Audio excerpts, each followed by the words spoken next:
From a professional soccer career to becoming a driving force in the mortgage industry, Brian Covey has shown what it takes to find your competitive edge. Get off the sidelines and get in the game. Find your competitive edge with Brian Covey. What's up, guys, and welcome back to another edition of Finding Your Competitive Edge. So many of you are on this journey. Like you're going to hear today from one of my special guests.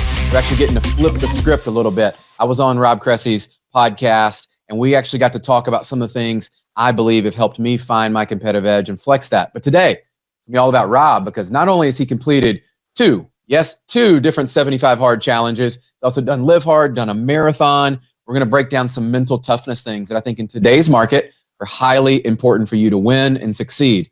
Also, you guys hear me talk about this. I love Rob's vantage point, and we're going to talk you through how do you approach your life holistically. You're not just a business leader. You're not just a father or a spouse. You're not just someone over here that goes and works out. How do we make sure you in all areas of your life, that congruency is helping you win? And so today, I'm honored to have my good friend here, also in some masterminds with me, Rob Cressy. You guys, if you look up his bio, you're going to see not only does he have a podcast, which I mentioned, he is a transformational coach, and he is also speaking on stages and things like ChatGPT and AI, helping you create the best content and show up your best. So guys, buckle up. Make sure you got your notepad ready. We're going to get going. Rob, welcome to the show, my friend. Brian, thanks for having me on. Super excited to be here. Dude, this is good. We get to flip the script. And I will say this, I go on a lot of shows like you do. And right away I could tell, we haven't met in person, but we've been around the same circles, all these different things. You were highly prepared. Your questions were phenomenal. And I'm on the show. I'm like, this is someone I need to have back on for our audience because of just how you show up and you can see the congruency of what's there. So I'd love to dive into this one. You're one of those guys, right? And a lot of people hear about the 75 Hard Challenge, and you've done it not once, but twice. And now you've gone through Live Hard. You've done a marathon. Why in the world would you do something like that and put yourself through that? And some people think it's a physical test, but I'd love your take on why did you do it and what did you learn through that process? So there's two reasons why I did 75 Hard. We've got the first time, which was 4 years ago, and the second time, which I just completed 2 weeks ago. So the first time, and I'm a part of Andy Frisella's Arte Syndicate. And right when he created it, me being an entrepreneur, being all in on my dreams and living myself as the best version of myself, I'm listening to Andy's podcast. And at that time, all he had was only one podcast about 75 Hard. And he said, 75 days is a small price to pay to become the best version of yourself. And I'm sitting there on Siesta Key Beach in Sarasota, Florida, on vacation with my wife. And I'd listened to the podcast a second time. And in Arte, as high performers, like you want to be running with the high performers, the Clydesdales.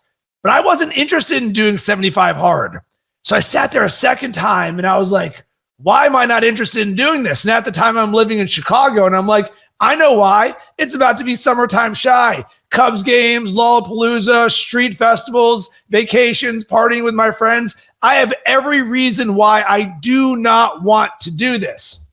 Except one little thing kept coming in my head. Andy saying, 75 days is a small price to pay to become the best version of yourself.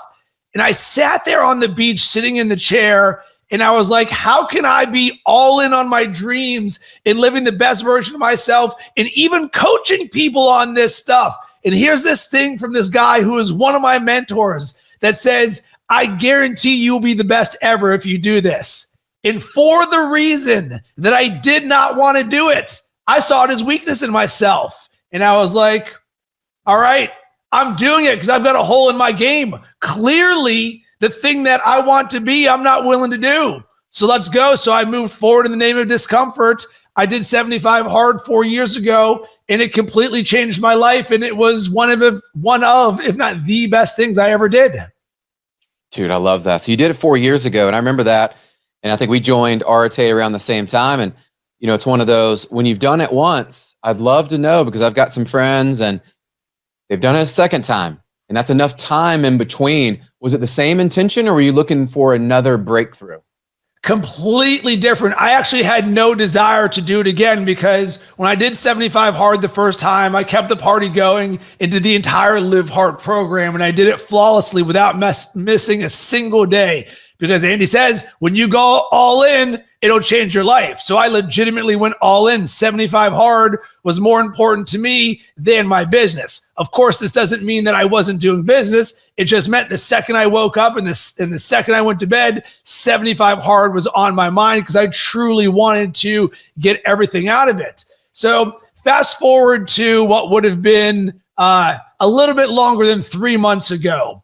And I'm sitting there, and I'm someone who's worked out 5 days a week for the last 15 years. So for me, fitness and being an athlete is a lifestyle for me. It's a way of being, and it's who I am. But I also, for the first time in my life, my wife gave birth to our first child, a son, about 19 months ago. And anybody who's ever experienced having a child, your life completely changes. And for me, it was challenging because I was both super present. I'm about habits, routines, mindsets, and really dialing myself in as the best version of myself. But I'm also there to be present and be the best dad possible.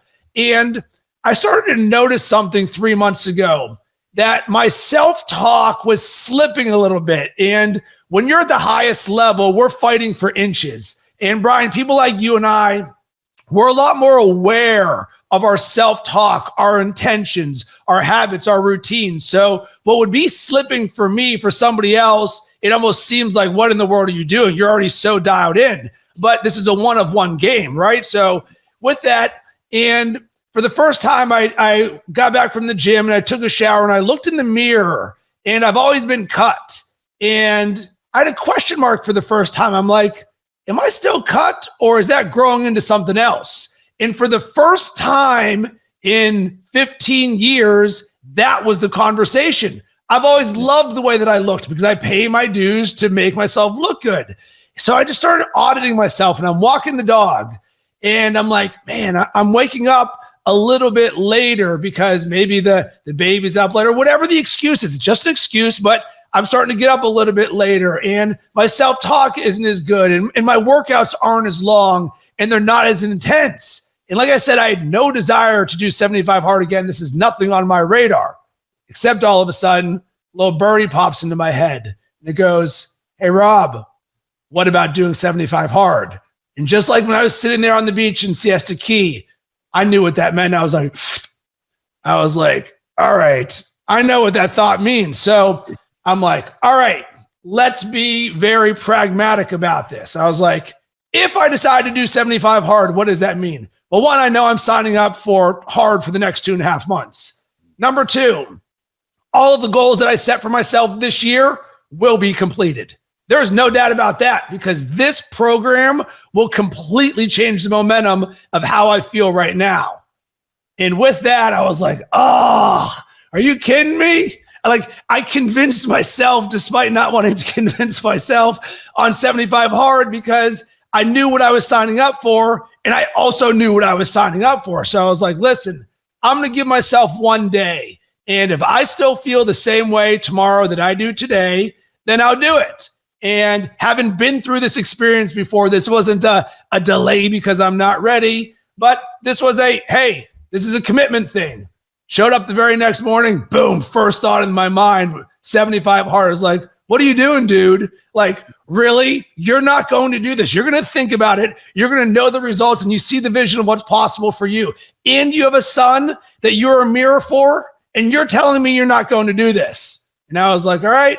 Said to my wife, hey, can I get your blessing to do 75 hard again? Because we have a 19-month-old child. 75 hard is a commitment, among other things, in time and eating and in a lot of different things. She gave me that blessing, and I then went on the road for a second time, but now in a different way with a child this time. Ooh. Dude, I love that. And for anybody listening, look at the patterns throughout that one, I love the fact that you're transparent enough that you're able to recognize your own patterns, which I want to talk to you about here in a second. But two, you started to look. And so for anyone listening out there, whether you have kids, you don't have kids, you're going to, like, whatever the reason is, we always come up with these excuses, and that self-talk that you mentioned. I love the fact that you recognized it. You're like, okay, here's what I'm going to do with it. I'm going to make sure that I'm all in with it. Here's my game plan. I'm going to show up. I'm going to make sure the people around me, and for those that are married, yes, you absolutely want to make sure that your spouse is aware of what you're about to do for the next 75 days. Because look, this is not just a physical task that you go through. Even if you're not doing 75 hard, guys, here's what I would submit to you. And I'd love your take on this, Rob, is people right now about to be midway through the year. A lot of goals have kind of come and passed. Maybe some they've given up on. Maybe some. I know a lot of our elite performers and people that listen, they've crushed them. They may have already hit goals for the year. How do you reset, or do you have a pattern or something you do coming up on mid-year that you say, okay, I've accomplished these things. Now I'm going to look at the last half of the year different, or is there any difference at all mid-year? So I am constantly auditing myself, and the majority of the world, they'll audit themselves once a year at the beginning of the year. And we all know 1 week later, they've given that up. The best of the best, man, we're looking at this once a month. But for me, I'm looking at this on a daily basis because, Brian, for me, this is a mindset, a lifestyle, and a way of being. So how do you create your best year ever? Your best year ever is actually your best month ever, week ever, day ever, hour ever, moment ever. Because quite frankly, we can't do anything about the past and we can't control the future. So all we have is this moment right now. So I like to think of myself on a day-by-day basis, and I've got a boot sequence that I do, a series of habits and routines that boot me up into the best version of myself on a daily basis. And I'm also self-aware enough to know that there's a half-life in that let's call it by 3 o'clock, when the world has shot enough arrows at us, whether it's the news, social media, the internet, coworkers, you name it, to where all of a sudden your energy gets depleted and you go to bed the next day. I got to boot myself back up into being the best version of myself again and having a process for it. And I think for me, the biggest thing that I see even the highest performers missing is a lack of a process attached to both their big vision. So whether we're talking 1 year, 3 year, 5 year, all the way down to their personal growth and their self-mastery and the story that you're telling yourself. And I'm so fanatical about this because I'm so all in on living my best life and my ideal self. And I learned the hard way, system scale. And I was never a systems person. So I was like, how in the world do I become a systems person when I've never created a system before? And the answer is you go all in at becoming a systems person, to where everything in my life now is a series of systems because I understand the system scale and I can follow the process. And there's a book that changed my life, The Power of Consistency by Weldon Long. So I learned consistency. So when you're like, all right, I've got a system can make this consistent. If I align this to my vision, my goals, my dreams, and who I want to be every single day, then I am in control of my self-talk. Your thoughts create your actions create your results. Therefore, if we're working backwards on our vision, who do I get to be every single day in the story that I tell myself to create anything that I want in my life? So because of that, I'm so in tune on a daily basis because that to me is the recipe for success. And oh, by the way, success isn't climbing a mountain and getting to the top. Success is actually the day-to-day journey. And once you understand that, it opens everything else up. Dude, I love that. Let's dive into the self-talk piece because we mentioned it a few times. And for people out there that you're right, they may be listening going, hey, Rob and Brian, I love that. But man, I go through the day and just like the statistics will tell us, majority of their day is too many thoughts negatively. How do they start, in your experience, to move towards mastering those thoughts and controlling their self-talk? Well, there's a few techniques that you can do. Number one, I would encourage you to start writing things down. So one of the things that I learned early on in my entrepreneurial journey was journaling, or for those of you who have read Julia Cameron's book, The Artist's Way, morning pages. And the goal of journaling or morning pages is actually there is no goal other than to get the thoughts that are in your head out of your head onto a piece of paper so that you can then fill your thoughts with other things that serve you. And I have found as a high performer and a leader, this is a game-changing concept that is oh so simple and almost effortless because we can feel so much anxiety and heaviness, like there's an anvil on our chest, or nobody understands what I'm going through, or there's no one to support me here. So there becomes this negative loop of something, a fear, a judgment, an obstacle, a self-limiting belief, just goes over and over and over in your head. Well, once again, what is your system or process for when you have a negative self-talk or a negative loop in your head? for me, every single morning, I've got a blank paper in my Evernote, and I just write it down. It says, happy Monday. Today's going to be a great day. And then I just release whatever's in there. It can be good. It can be bad. It can be anything. And for the instances of negative self-talk, I will actually put down what that is. And I'll say, I release this. This is not serving me and it's not staying with me. And I'm letting this go. And literally in the moment, I create the peace of letting go because I trust the process of having a process for letting something go. And you can do it once. You're like, yeah, Rob, that's fine. But do it for a month, do it for a year, do it for a decade. I can tell you from experience, that simple practice allows me to release that. And then step number 2 is instead of having the negative self-talk, you say, all right, let's design a story of the powerful truth of who you really are that serves you. So this can be a combination of 3 things, Brian: the power of intention, the power of awareness, and the power of consistency. So you go, all right, Rob and Brian, I'm willing to listen for a second. You go, all right, do I want to allow this negative self-talk to stay in my mind? No. Cool. We're on the same page. I don't want to feel this way. All right. So now that we've set that intention, I want to feel good. Number 2, awareness. All right. Well, what is something that we can create for ourselves that is aligned to who we know we truly are? And I'll give some examples. So for example, the first thing that I speak every single day is a declaration. I am infinite love. And I sit there and I think about my son in his crib when I get to wake him up at 7 a.m. in the morning. He's up there and he's like, Dad. And I'm just radiating love. I'm like, there's no amount of love that is too much for him. And I think about my wife and Brian. I think about being on a podcast with you and how much love I have for you and everyone listening and watching right now. It literally radiates from me. So I visualize this and I feel it and I experience that in my body. Boom. I lock that in and it becomes the truth of how I show up every single day. Then I have a series of other ones. I'm abundantly generous. I'm fearless. And this isn't affirmations where you're trying to convince yourself of something. This is like standing on a mountain and being like, I am infinite love. Boom.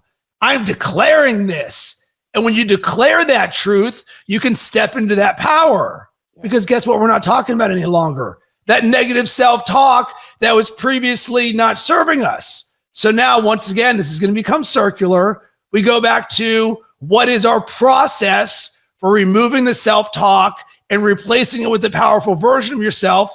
Because Brian, how do you think you would show up every single day if every day you're saying to yourself and living and experiencing, I'm infinite love, I'm fearless, I'm abundantly generous? You rinse and repeat that for the rest of your life and you start radiating. Yeah. Dude. Everybody's got to go back and rewind and listen to that again, because you can sense the energy and the passion that you have. And what I love is the fact that that is a process, no matter where you are today and wherever you are as you're listening, you can start to create. I love how you talk about this because I believe this to be true. Stacking days just starts with the first day. You start to repeat that and you become that person. And you wonder when you meet those people. And for everybody listening, think about someone you've met in the last week, the last month. You're like, man, they just have something different about them. Something just radiates, like the joy, the happiness, and they're so happy. And here's the truth.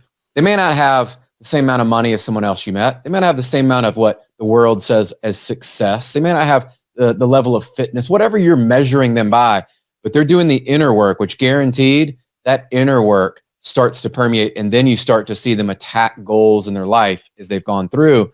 You know, I see that with you, Rob, because it's one of those, when you're doing this work, then you start to say to yourself, I can go tackle this 75 hard. Hey, I can become a new dad. I'm going to tackle this and I'm going to go do other things in life. I'm going to go grow my business over here. And that confidence starts to build.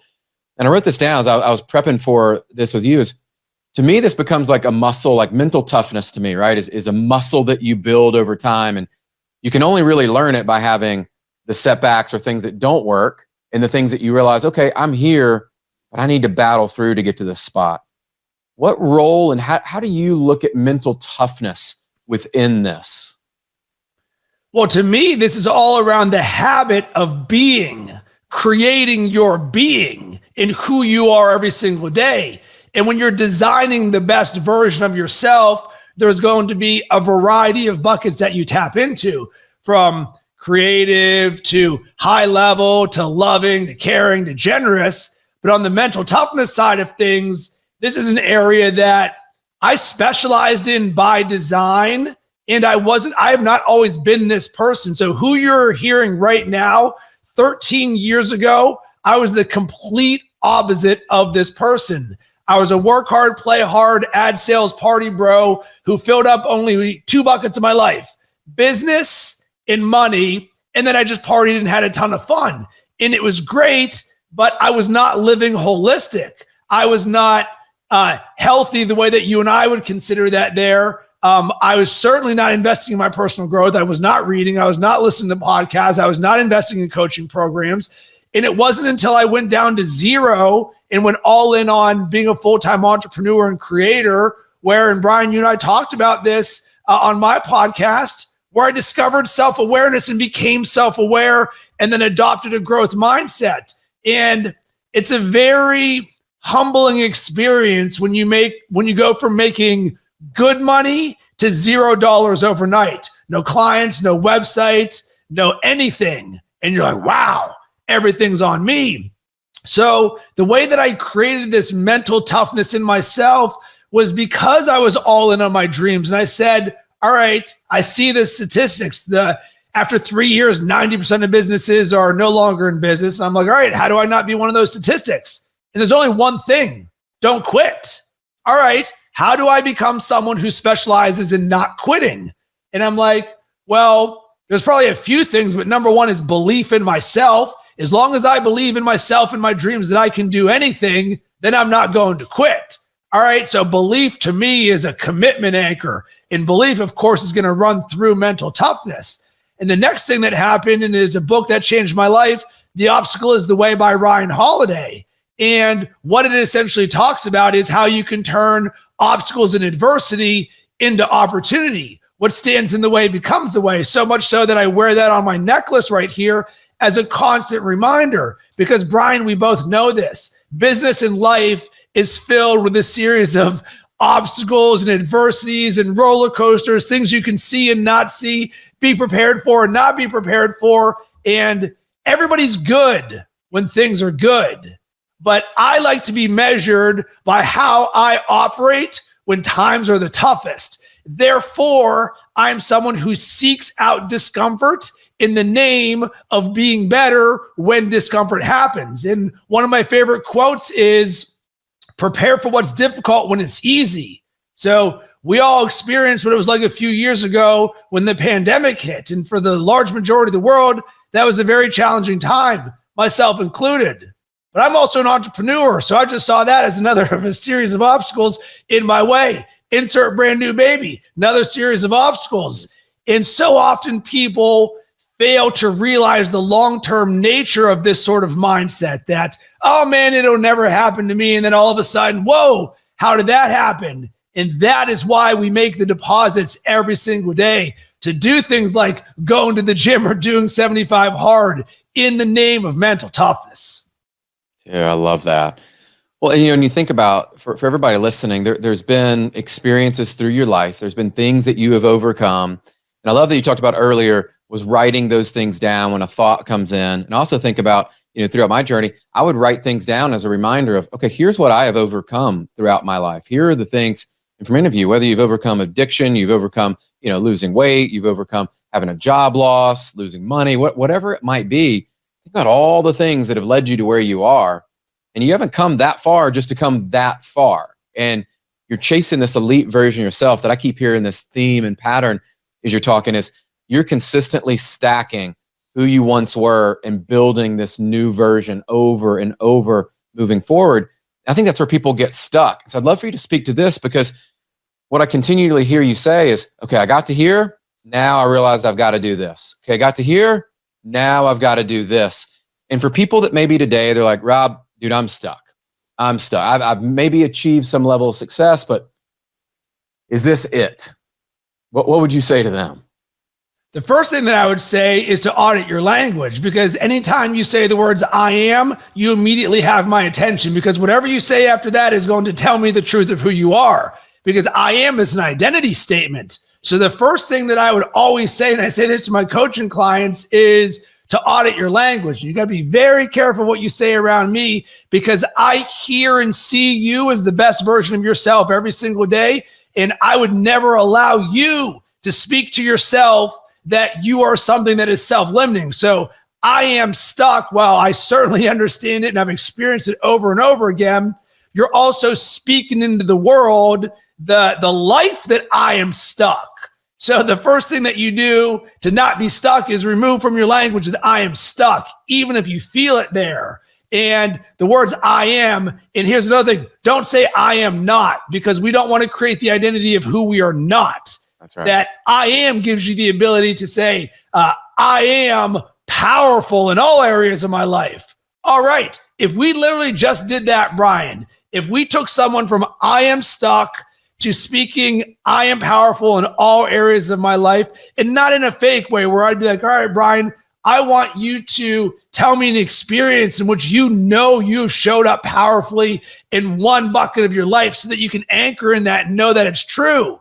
Boom. And so much, Brian, of what you and I talk about and live is invisible and also costs nothing. So for anybody who hears this, all of this is accessible to you right now, because once again, I was not always this person. But to go back to sort of answer the actual question of what you are looking for is, I like to think about building the best version of yourself, or the ideal version, like building a house. It is brick after brick. And when you understand that terminology, you realize that Brian and I just didn't start out at zero and then we had a big house built. Literally, it has taken me 13 years full time doing this every single day, brick by brick by brick. So I went from zero to becoming self-aware, to learning what a growth mindset is, to reading books for the first time, to eventually joining my first mastermind, to eventually hiring my first coach, to eventually doing meditation for the first time. And then these things just start stacking. So I read a book and someone starts talking about journaling. I'm like, what's this thing? And now all of a sudden I'm into this journaling world, and that opens up a brand new book. And then it just keeps on stacking, and there's levels to this game. And when you understand this, you're not in a hurry to get to the next level because you want to be present with where you are, but you understand that there's always more room for improvement. And we are always fighting for inches.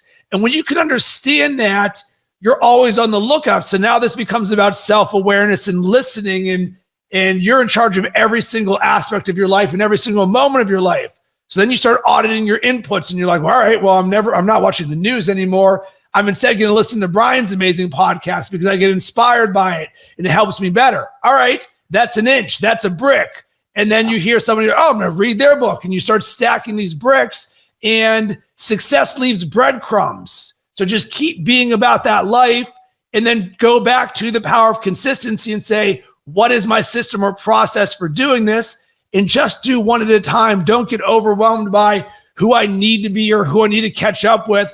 Literally, and I tell this to all of my clients, it's like, let's just do one thing at a time. Yeah. One thing at a time. Ones over zeros. Ones over zeros. Yeah, dude, I love that. I know we resonate on this. And, when people ask all the time, that we often just want to overcomplicate this, right? And I love what you said as we're talking through our self-talk, and we're talking through our habits and our routines, and we're moving through, and we're actually interjecting what I say is like that next challenge that's going to move us forward and actually keep us laser focused. And my coaches always says, be where your feet are. And in whatever season you're in, like, be where your feet are, learn the lessons, master whatever it is in the season that you're learning and growing. And you've shared several great books, by the way, which are phenomenal. Hopefully people are writing those down. And then I think about when you move into this next phase, it really is creating that next version of yourself and having clarity. And I've heard you talk about this as, 1 year, 3 year, 5 years. I love 5 years. For me, it's the one I spend the most time on as far as visualizing, just because 5-year increments in my life, I look back, that's where there has been enough time, but there's also been growth within it while I'm attacking and stacking days and weeks and months and such. Do you do visualization for those 5 years? And I'm just curious your process when you're thinking out 5 years from now, where Rob wants to be, who you're going to become through that process. Is there anything that you do specifically to really envision, have clarity, which most people when I listen, they don't have clarity. Not much a month from now, much less 5 years. How do they gain clarity to get that vision for who they're becoming?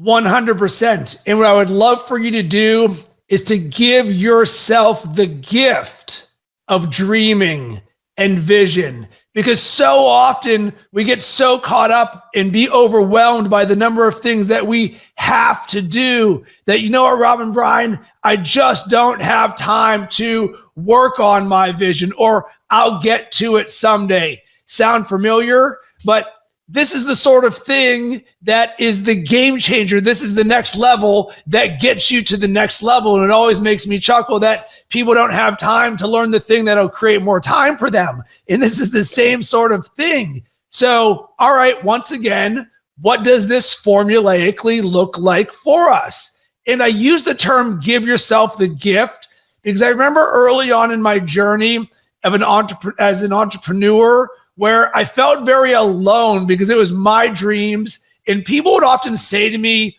Rob, I don't understand what you're doing or how you're even making money. And this wasn't just like a one person. This is like a large majority of the people who are closest to me don't understand me and my dreams. And it was a very empty feeling for me because I was so all in, and I'm still all in on my dreams. And I realized it's not up to me to convince everybody to believe in my dreams because it's a one of one dream. Yeah. But then I hired my first coach ever, and he was on my side and a champion for my vision.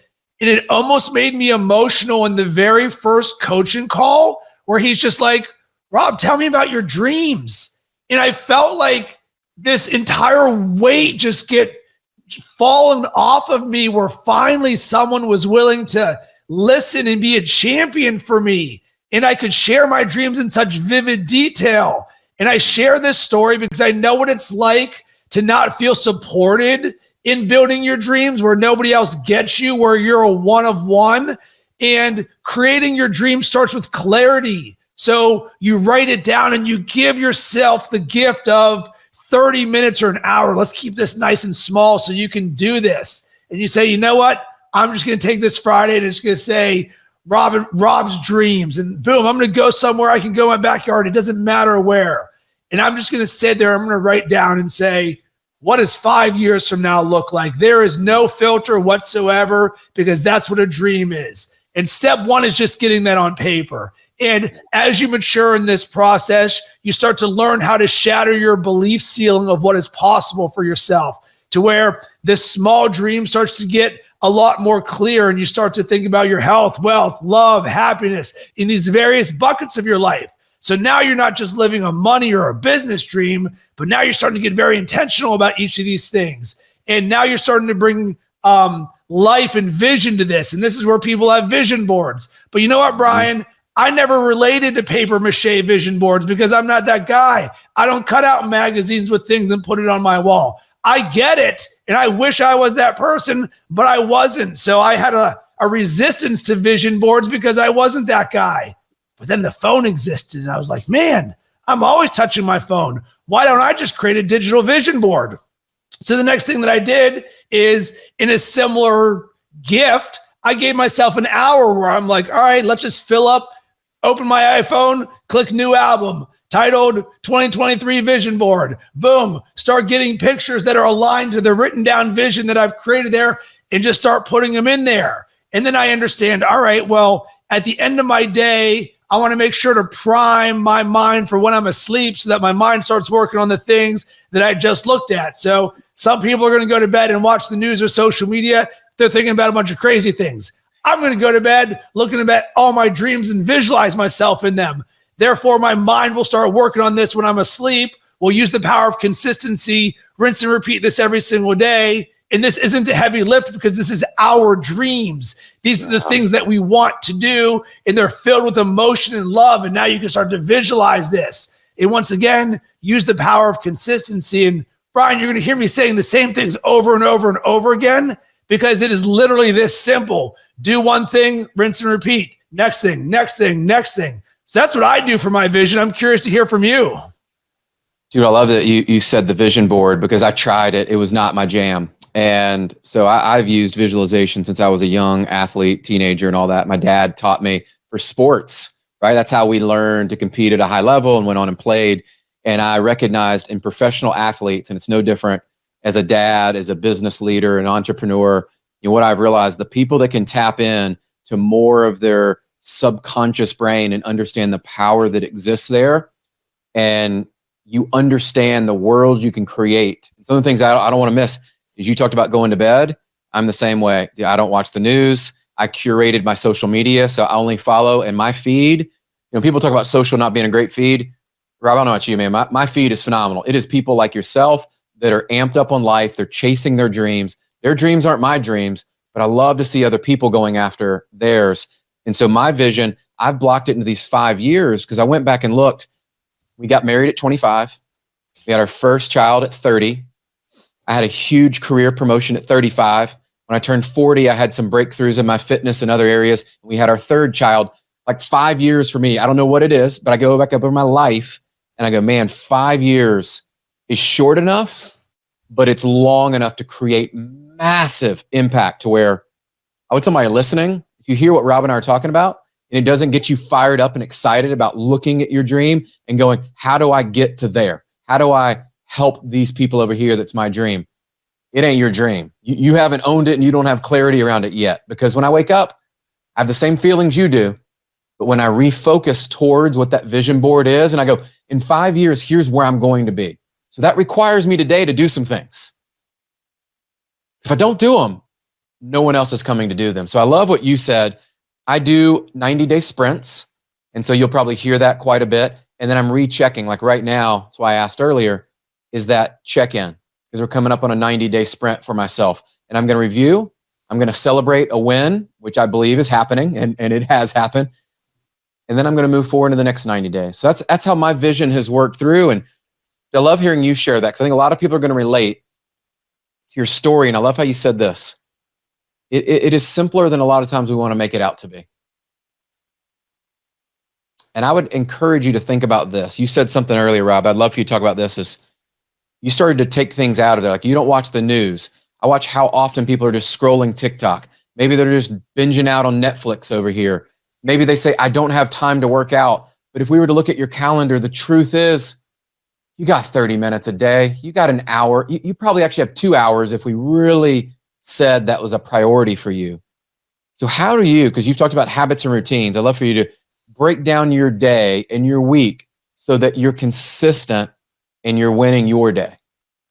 Well, Consistent in winning my day is super simple because I'm running the same day into perpetuity because I've got a morning routine, I've got an evening routine, I've got a reading routine, I've got a shower routine, and this isn't me being a robot. This is me loving all of these things. So I think one of the things that a lot of people miss, that's a light bulb when you get it, is high performance is stacking more of the things that you love.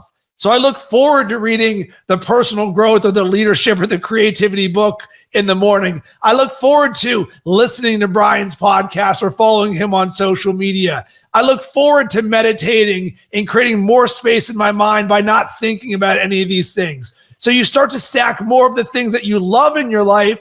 And a quote that changed my life that I learned from my first coach: live by design, not by default. And when you can wake up every single morning loving your life and being excited for that opportunity, you say, all right, I can do whatever I want today. What would I love to do? And then you go ahead and you do it and you create it. And you're like, wow, I just lived my best day ever. Why don't I just do this again tomorrow? Boom, you start doing that. But Rob, it doesn't work that way because I got to work. I got to do all these other things. Cool. Let's work backwards. What's one thing that you would love to do in your perfect day? Let's do that every single day. So I got to the point in this level of self-mastery, and Brian, I believe you and I are starting to talk about mastery level things, where I started to quantify the things that I wanted more of in my life. So often we hear, I don't have enough time. I'm too busy. I'm overwhelmed. I'll get to it someday. I was that person at one point. And when my son was born, I felt a lot of resistance and judgment around my relationship to time. I am an entrepreneur because, among other things, I wanted to be there when my son was born for those couple months afterwards where I could choose to work or not. But it's very interesting for someone who is very action-oriented to go from working whenever you are working or creating, because I love what I do, to doing that for an hour, maybe 2 for 3 months because I'm there with my wife when my son is born. I created that lifestyle for myself, but it did not mean that I was not challenged with my relationship to time. So once again, I'm like, wow, what's this thing that's not serving me about feeling guilty? And I created a term, time guilt. I was legitimately making myself feel guilty for being with my son, even though I chose to be with my son, but I wasn't working. But when I was working, it was this just mixture of crap that I didn't like. And I was like, whoa, let's stop this because this is the best time of your life. I was like, cool. So I audited my relationship to time. And this is something, Brian, it really blows my mind that I don't hear more people talking about this. And I created what I call my 4 phases of time mastery. And this changed my life. And this is all within the last 2 years of having a child. So phase 1 is I don't have enough time, AKA living in lack, where you wake up every single day and time is going away from you. We never have enough of it. Sound familiar? Yep. So I'm like, wait a second, I'm living as that.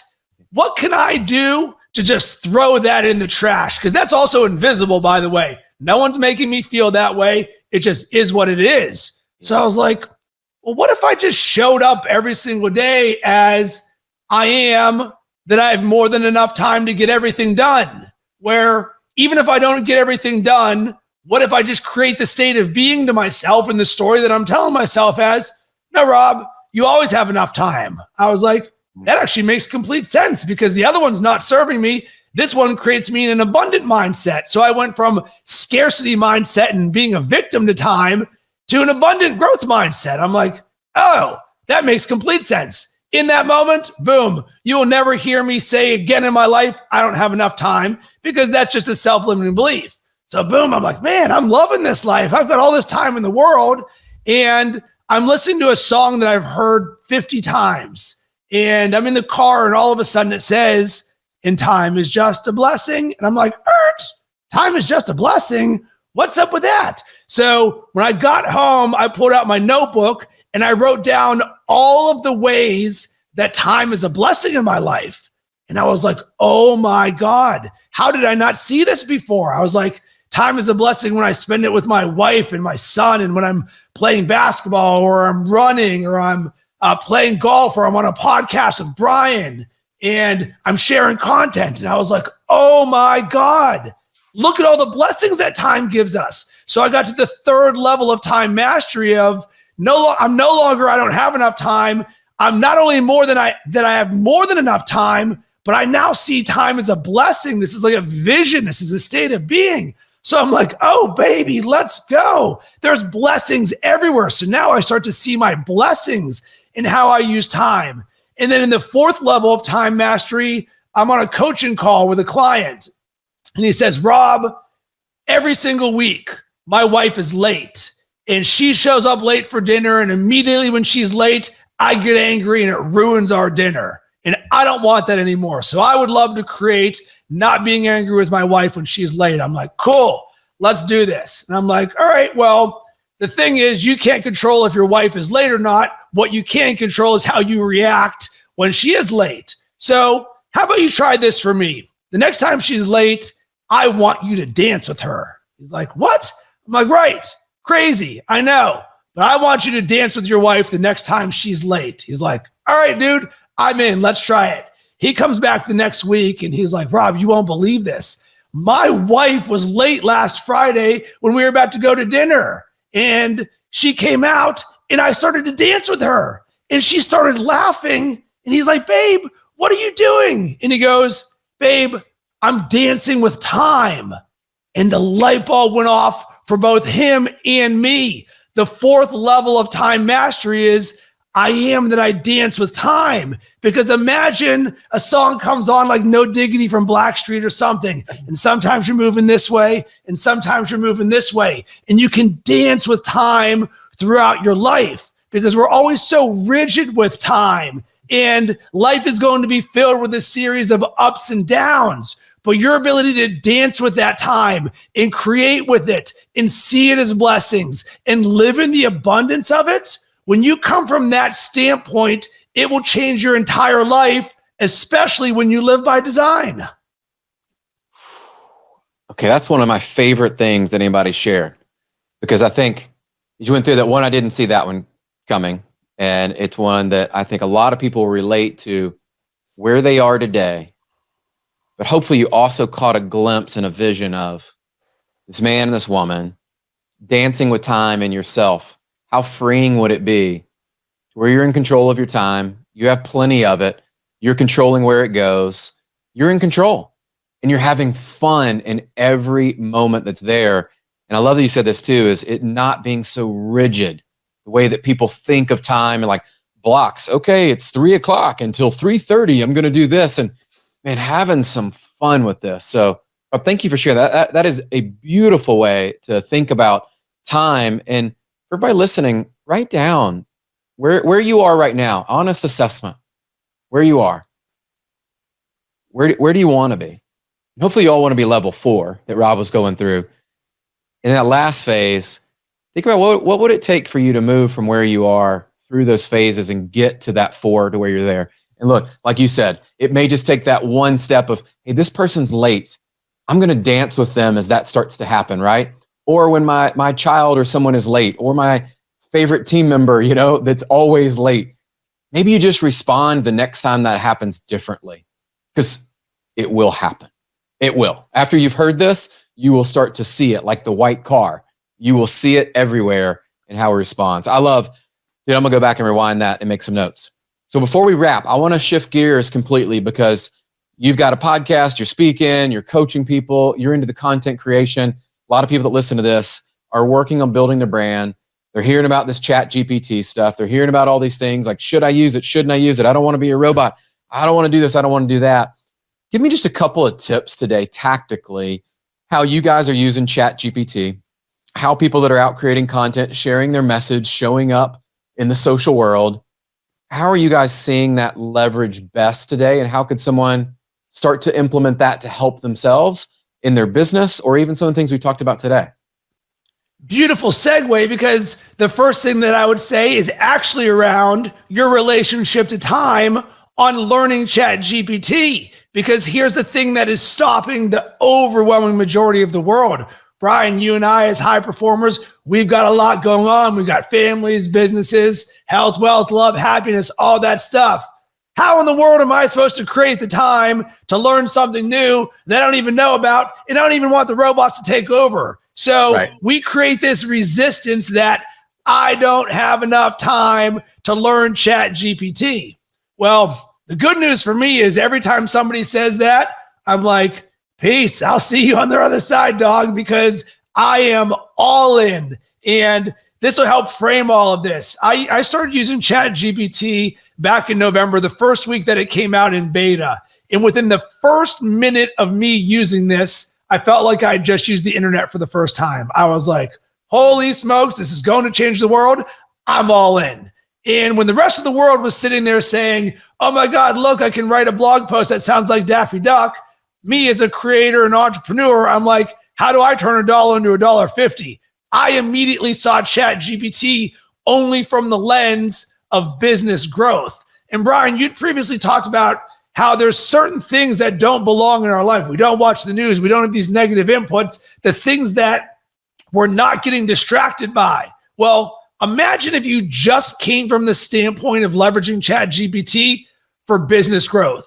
This is just a tool no different than Canva, a social media scheduler, a CRM. It just so happens it's the most powerful tool in the history of the world that's probably more powerful than the internet. And those who leverage it like a pro will get to take advantage of the massive opportunity that we have right now as first mover advantage. Because you know what I know to be true, Brian? For all the leaders in leaders in the world, all the big companies who are crushing it, they're sitting there in their big, nice houses, shiny, big dollars, big salaries. You know what? I'm good. I don't need to learn this new thing. Things are never going to change because we're number one. We're always at the top. And you know what the thing is about icebergs? They are slow moving. So for everybody else who's out there, this is an opportunity to what I call, it's called the gap or the gain. You can either open the gap, if you're number one, between you and everybody else, or you can close the gap and really start to gain market share on the rest of everybody else. So when everybody else is sitting there resting on their laurels, you're gobbling it up by, and here's the thing about ChatGPT, doing more with less faster. And Brian, when I made the comment about we don't invest the time to learn the thing to create more time, I was actually talking about ChatGPT. This is literal, also personal growth, but this is literally the thing that by design helps you do more. So what do we focus on? And I'll give some very tactical tips here. Number one, focus on your systems and processes. Why? Because systems scale. So we can leverage ChatGPT and AI to do things that would take hours, days, weeks, months, and significantly shorten the time frame. So if you can just be open to that perspective, you're like, all right, cool.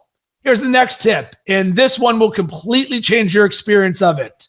I want you to talk to ChatGPT like it is an employee. I'll say that again. I want you to talk to ChatGPT like it is an employee, because the number one place where people are failing is they're giving it very generic information and they're getting generic results. Mm-hmm. Garbage in, garbage out. Oh, Rob and Brian, this thing doesn't work. Or, oh, it gives me inaccurate information. When I hear inaccurate information, it's irrelevant to me because I'm about that business growth life. I'm not trying to have it tell me the news. I'm looking at my business in all areas of my business, same way I do my personal growth. And I'm like, cool, let's look at this bucket. We're looking at efficiency. We're looking at effectiveness. We're looking at communication. We're looking at systems, processes, and workflows. And we're saying, how can we leverage this tool? So there's a few things, and this will be the next tip. Formulaically, I want to help you understand for how to create better prompts. So number one, I want you to create a best practices document on your computer. And what this is going to do, it's going to say the following: who you are and what you do. I'm Rob Cressy. I'm a creators coach that helps leaders win in business and life for the long haul, specializing in personal growth and self-mastery, podcasting and brand building, ChatGPT and AI. Number two, you're going to put your target demographic. Our target demographic is CEOs, entrepreneurs, business leaders, and high-level professionals. Cool. Number three, I want you to write down your brand voice, the 5 to 10 words of what you sound like online. These can be, hey, Brian. When someone talks about Brian, what are they saying? Hey, I'm personable, friendly, witty, brand safe, inspirational, tech savvy, whatever it is. With this document, just keep this on your computer. Every single time you open up ChatGPT, the first thing you do is you go copy, paste, insert all of that into ChatGPT. Why? Now it knows everything about you. Because when everybody else gets generic results, write me a marketing strategy, ChatGPT just spits out a generic marketing strategy. But if it says, this is the industry I'm in, this is my target demographic, and this is what I sound like, because one of the biggest questions people have is, how do I get it to sound like me? You get it to sound like you by telling it what you sound like. Yeah. So all you have to do is write down 5 to 10 keywords. And the reason we put this into a document is, why would we want to type this every single time? Let's do this once, rinse and repeat. This is the model of efficiency. And ultimately, this becomes about hyper productivity. When you can open up your aperture to understanding that, wait a second, there is this tool, I might not understand completely how to use this. I heard Rob on Brian's podcast, and he seems pretty adamant about this. So I know that there is an opportunity for me to really catapult my business and gain some market share. So, Brian, this is a little bit of the last sort of bow on this. To become proficient in anything, all it takes is 20 hours. So So think about this. If you're sitting here at 0 right now, you could dedicate 1 hour a day, 5 days a week. And by the end of this month, you can be better than 95% of the world at ChatGPT. Well, what in the world does that look like? Just open up ChatGPT and start asking it business questions that are on your mind. This is another tip. Literally take what is in your mind, your thoughts, and just drop them into ChatGPT and see what happens. Once you get to the 20 hours, you're going to like riding a bike. You're going to become more comfortable at this. And then 20 hours to 100 plus becomes the mastery level of it. And once you understand these very simple tips, talk to it like it's an employee, create your best practices document, get your 20 hours in, I promise you, this will change your business forever. Boom. Tell you what, that was a very cool breakdown that anybody, wherever you are, and I love some things that you shared that we're doing. There's some things that you shared that I'm going, we can get better at that. We can do that more. And so thank you, because no matter where you are in that game, starting at 0, maybe you're starting your 20 hours, guarantee you, if you were listening to that, paying attention to that, which I know you were, you've got some things you can go back right now and leverage that. So Rob, we covered a lot, my friend. This was fun. I love these conversations because I know there's going to be a tremendous amount of value. It also showcases your expertise. I think for all the entrepreneurs out there, be thinking about that today. If you're in the coaching space or the speaking space, do you have these pillars of content and these areas of expertise that you can go on a podcast or go somewhere and share that? You can see guys like us doing it. I can tell you, over 3.5 years ago, I had no podcast. I wasn't really doing much with that. And look at what can happen. And we shared some of not only the high level 30,000 foot view, but today, I know if you're like me, I made some notes, things that I can go implement today in my systems and processes. So I love what we covered. Last question before we wrap up. I love this one is, what's one truth that now that you're a dad, you've kind of figured out some things in life, you've lived long enough, what's one truth that you hold to be true? And if you were to pass something on to your son or your family, you would say, you know what, this is the one truth that's kind of been a guiding light, but something that really in many ways kind of describes your life up into this point. And that's a truth that you hold dear and that you know to be true for you. It would be very simple. And it's actually one of the things that I had previously spoken about. Believe in yourself. So I will take this with me everywhere. I'm going to impart this on my son. I'm going to impart this on everyone. Believe in yourself. Believe in your dreams. Believe in your ability to do anything that you can set your mind to, because that's something that often isn't imparted in us throughout early education. And we very rarely have people who are willing to pump that into us. And as you level up as a business leader or an entrepreneur or a creator or a high performer, you learn that when you're a one of one, that belief is self-generated. So the earlier that you can be all in on generating that self-belief for yourself. But I also know this to be true, Brian, we are a mirror for our children and for others. So when I look at my son every single morning, one of the things that I want to be a mirror for him is belief in myself to show him what is possible for him. I want to create a world where he can literally create and be and do anything. And to me, that starts with belief. Yeah, dude, I can see the my Ted Lasso fans out there, right? You watch Ted Lasso and you see that sign, believe, like one of my favorites. Dude, thank you for pouring in years and years of your own personal journey and your personal development that you can see through this. And so you covered a lot of different things there. People are going to want to find you and follow you to find out more. Where is the best place to connect up with you? So I'm someone where if you hit me up, I will respond back to you, because actually it's a thing that outliers do. Very few people actually respond to the people at the end of podcasts, which is a great relationship building hack for everybody. So you can hit me up. You can go to robcressy.com to find out more about my coaching. If you're interested in ChatGPT and AI, we have a company, gptleaders.com, or hit me up on Instagram or LinkedIn at Rob Cressy. Love it, dude. Easy to find. We will put the links in the show notes, so you guys will have that. You definitely want to connect up with Rob. And guys, my one ask, right, as we do these shows, and we started over, 3.5 years ago, is if anything today stood out to you, either challenged you, inspired you, you took away and you say, you know what, guys, this has made a difference in my life. You're sharing it with someone, drop us a note. Let us know what impact we have made with you and also how we can support your journey going forward.